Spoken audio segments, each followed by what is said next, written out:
and welcome back to Billy's Hobbies. And today I have a quick one for you.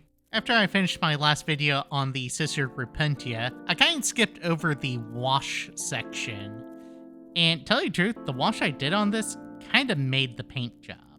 And while I was working on the shorts for this video, I just thought to myself, man, I could explain my process with the shading since most of the details came out during that step.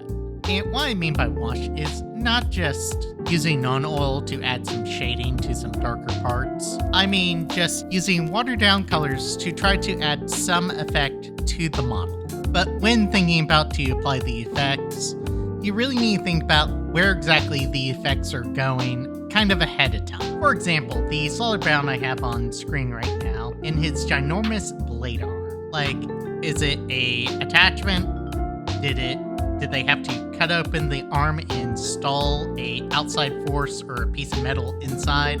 How's the flesh being affected? Remember, these chaos units are still healed, somewhat. So I did the super glue treatment on this one because I was trying to get a vein effect on the arm specifically, but it didn't really come out the way I wanted it to.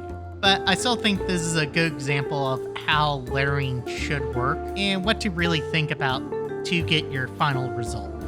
And these are things you have to think about before you put any paint on the model too. Like, you gotta study some of the scars and how some of these implants are affecting the body. So let's explore this process a little bit more.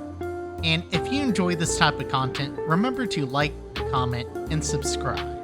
And hit the bell for notifications. So with this paint job, I did start with non-oil, and I just kind of put it everywhere on the model to try to dull down some of the metallic colors. And then I'm going to go around to pieces of the model where the metal and the flesh is connecting and putting some translucent red onto the model. And my goal for this is to find spots on the skin where the implants are and try to make the skin react.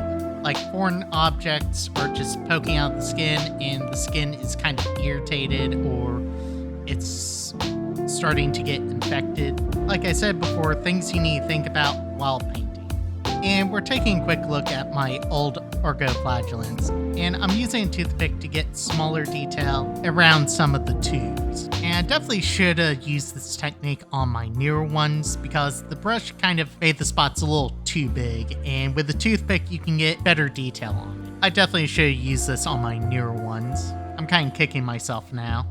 And we are using a translucent green on the tubes. These tubes are supposed to contain some kind of sedative or drug to make them just go crazy and hit things for a long time. So green is kind of the perfect color. Now, I wasn't thinking about this paint the second set just because I was trying to get them done fast. On the original ones, I did use some white paint to try to cut some of the shine to try to make a half-empty effect on the tubes. To tell the truth, I think the green was a little bit better color choice. And comparatively, I like the duller colors on the newer one. Well, that's my video.